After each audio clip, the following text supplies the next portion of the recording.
All right, guys. It's the 1st of September 2023. Actually, my 2-year anniversary of getting out of the long COVID shit show. So some of you might be wondering, oh, Chris, well, it's 2 years. Chris, why are you still talking about long COVID? Well, my inbox is still pretty much flooded with messages daily from a few people who are still struggling with it, which is fine. Look, I'm not going to leave them alone. I said that at the outset, that an awful lot of us people who had long COVID early on had no one to lean on. So I'll hang around. I'll help out as much as I can. So I just wanted to put down a video really in kind of summarizing my experience over the last 2 years. What I think the situation actually is in terms of long COVID. Because I think that will actually rule out an awful lot of the questions that I get in the messages, which could help both of us, might be nice. And let me start off. Let me be very, very clear. I'm not a doctor. So if anything I'm about to say offends you, hurts your feelings, I don't give a shit. So yeah, keep it to yourself. I don't care. Ultimately. So, long COVID, obviously, shit show. So my post-recovery, 2 years, how has things been, Chris? Have you had any dips? The amount of times I've been asked, have you relapsed, Chris? Are you still okay? No, I haven't relapsed, motherfuckers. I'm more active than ever. I'm just actually coming back from a knee injury at the moment. I just finished a 10k run this morning. Feeling mighty. 36, but I feel like a fresh 9-year-old. I don't know if that's a great comparison, but that's what I'm going with. So, has there been anything I've noticed since coming back? Not really. It's one of those things where I think if you get the recovery part right, the post-recovery is fucking breezy. Okay, so essentially I kind of want to cover why I see some people who get to the point where they say, okay, I'm recovered, and then they actually end up back in it, because that freaks a lot of people out. And the problem is with these people as well, and this is 100% ranty, I don't give a shit. Those people who recover and then come back and they're like, guys, I don't think this happens. Just because your weak ass couldn't fucking handle it post-recovery, don't fucking paint everybody else with that brush. People need hope, and your fucking depressing, stupid ass is not going to fucking help anyone. So, excuse my language, but I really do get annoyed with this shit. So, essentially, why are they failing? So, there's two reasons. So, the first one is really, they might get an illness, they might get a fucking cold or a flu after recovery, and then they get almost a PTSD reaction. We're like, shit, here's some symptoms coming back. I remember I had sinus issues when I had long COVID, so this could be fucking long COVID coming back, when really, fucking sinus infection. Everyone gets it, fucking every year. Jesus Christ. So that's one thing where they kind of accumulate all of these things and they link it back to their past traumas, as some people would say.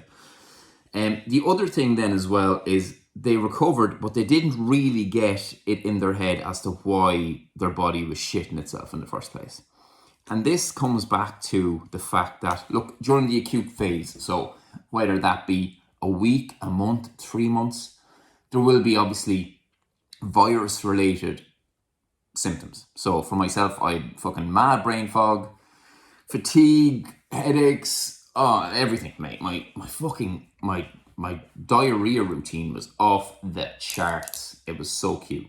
But once you get past that acute phase, this is where you need to realize it goes from 100% the virus to almost 100% you and your nervous system. So there's actually a great quote, which I'm not going to cite because I'm from Carlow in Ireland and I'm a bogger and I can't cite Roman emperors, but I think he was an emperor, Epictetus. No, he's just a philosopher, who said, life is essentially 90% your reaction and 10% the actual situation. And that is effectively what is happening here. So what happens once you get past the acute phase, again, I'm not saying that doesn't have an effect. Obviously it does. You have to get past that, okay? But once you get past that, your nervous system obviously is strung up. So effectively, your own worst enemy is inside you. And not in a mental way, it's literally just your nervous system. Your fucking nervous system is crapping its pants. So what do?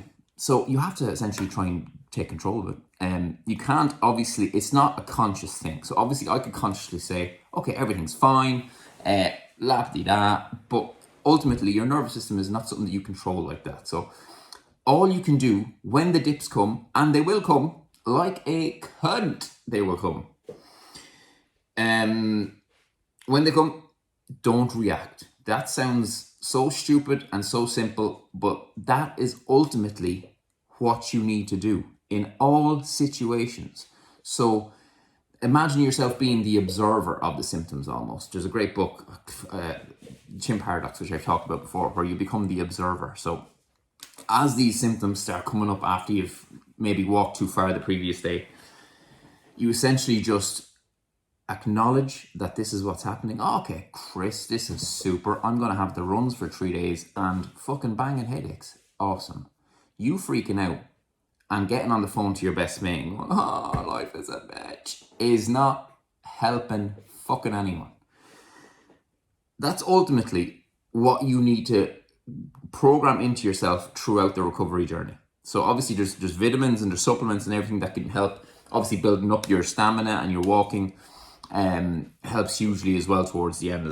But ultimately it's about your nervous system. That's where the problem is. And that is probably the case with, and look, I'm not a doctor, but I would imagine with an awful lot of the MS, CFS cases, that is the case as well. Where an illness has caused this to fucking overreact, and then it just gets into this cycle of freaking out. Then you might have a couple of days where, okay, things are better, then you freak out again, and you're just back to square one. So that's what you need to get in your head, that it's ultimately down to you. Like, it's not the virus. You're not sick.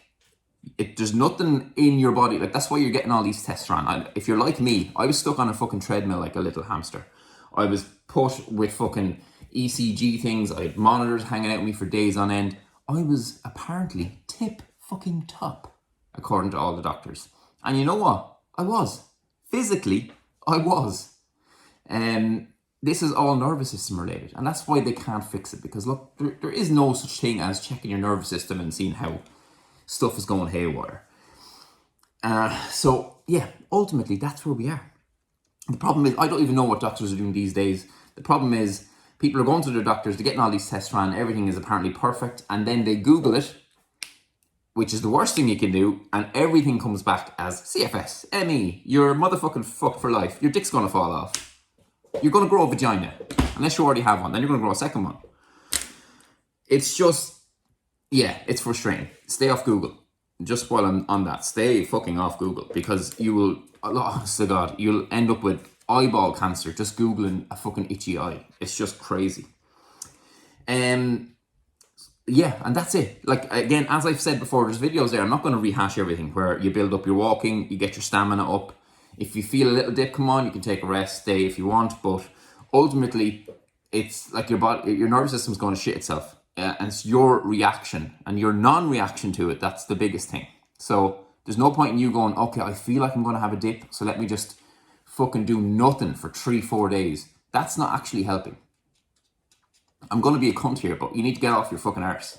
You need to get off your fucking arse, go walk, and then not react to the symptoms that are going to come up, because they're going to come up anyway.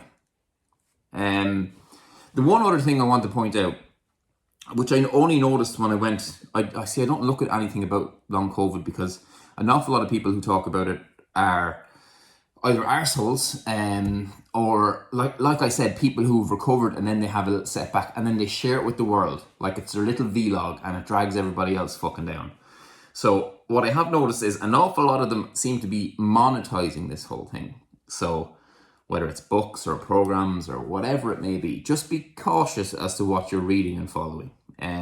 Because look, I'm all for capitalism. I'm all for it. Like, it's great. I buy the latest gear all the time. It's great. But being a cunt is a different thing. There's capitalism, there's being a cunt, right? These are being cunts. Obviously, you need to, look, if there's a rich donor watching this right now who wants to pay off my mortgage, I will accept it. But I'm not going to sell you motherfuckers anything. I'm not in this for that. I just literally want y'all helped, and then obviously I want my inbox cleared out. And then, never to hear from me again, but see happy pictures. That'd be lovely. And that's it. 10 minutes of talking shit But I hope you got something from it. Just remember, the biggest takeaway from this is once you're past the acute phase, your fucking reaction is the key. Yeah? So not fucking worrying about XYZ symptom. Oh, if I go and do too long of a walk, I'm going to get that headache, and then you're in this spiral. Like, get the fucking walk in if you want to get the walk in. And then when the symptoms come, because the dips are going to happen, don't react. You have to take control of your nervous system. And this is, again, here I am talking still. I was about to end the video. This is why the cold showers people find a huge benefit with. It's nothing to do with the actual cold water itself. Effectively, sorry, my dog's gone mad. Effectively, it's you standing under this freezing cold water, you fucking bits and pieces, freezing up and shriveling into nothing. You feel terrible. But you not reacting. Standing under the water, not reacting. It's almost a way of showing your nervous system that, okay, shit's gonna happen. But don't react. Stop over fucking reacting. There's an inner bitch that you need to grab and just whisper in his ear and go, chill the fuck out. Yeah, I've got this. And you do have this. You do. And just know, this does end. If you have 1% doubt in your head that this doesn't end, you're just going to be your own worst enemy. You have to be 100% set in your head that this ends. So don't tolerate any of that bullshit. Any of the boards, even if there's other long COVID sufferers who are messaging you and they're like, okay, they're being a bit negative now. Just ignore them. This is you. It's a battle that you need to pass. And you don't owe anybody anything. And that's it. Done. Hope you all have a lovely weekend, lads. And yeah, be happy.